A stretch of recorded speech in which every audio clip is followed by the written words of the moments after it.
Ejot laikam, gribam vai negribam, mums mainās prioritātes, mainās cilvēki, mainās notikumi un patiesībā dažkārt mainās arī mūsu visa dzīve.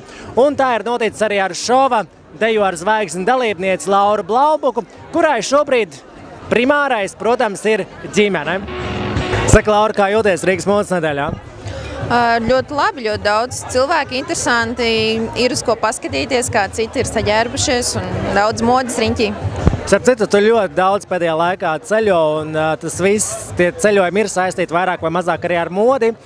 Kāda Rīga izskatās uz kopējā fona?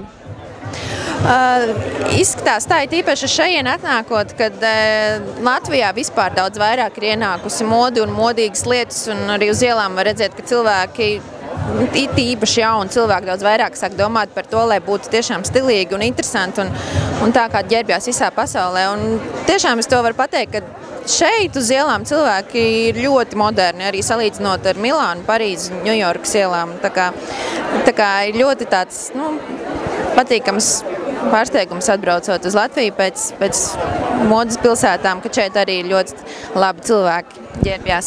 Ja mēs runājam konkrēti par modes skatiem un tādiem ar modes saistītiem pasākumiem, tie, kas uz šeit ir atnākuši, viņiem it kā vajadzētu pārsteigt, viņiem it kā vajadzētu diktēt nedaudz to modi. Mums vajadzētu skatīties, varbūt pat šokēties no tā, ko mēs redzam. Kā tev šķiet, tā ir?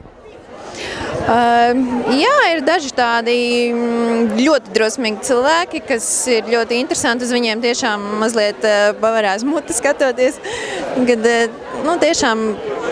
tiešām ir uz ko paskatīties. Bet tā ņemot kopumā, var redzēt, ka katrs ir piedomājis pie interesantām brillēm, matu rotām un vispār apģērba kopumā. Tā kā man patīk nākt uz šejien un skatīties uz interesantiem cilvēkiem un kaut kādas jaunas idejas arī iegūt. Saka, kas šobrīd ir tava prioritāte? Protams, tā ir ģimene, tas ir mazulis, ja tu arī strādā paralēli? Šobrīd tā mazāk ir ar strādāšanu, tiešām man prioritāte ir ģimene un šobrīd es nestrādāju, ne. Bet patiesībā arī pēdējā laikā tu ļoti maz nāc uz saviesīgiem pasaukumiem, bet tas ir tāpēc, ka tu daudz ceļo, bet tev nepietrūks tā visa burziņa? Man ir tā, ka man to vajag tādās nelielās devās, citreiz ir tā, ka gribās kaut kur atnākt, bet pārsvarā ir tā, ka vairāk tomēr maliņā gribās palikt. Un, ir tā, ka sakrājās, tā, ka tiešām varētu atnākt. Tīpaši man patīk nākt uz Fashion Weekiem.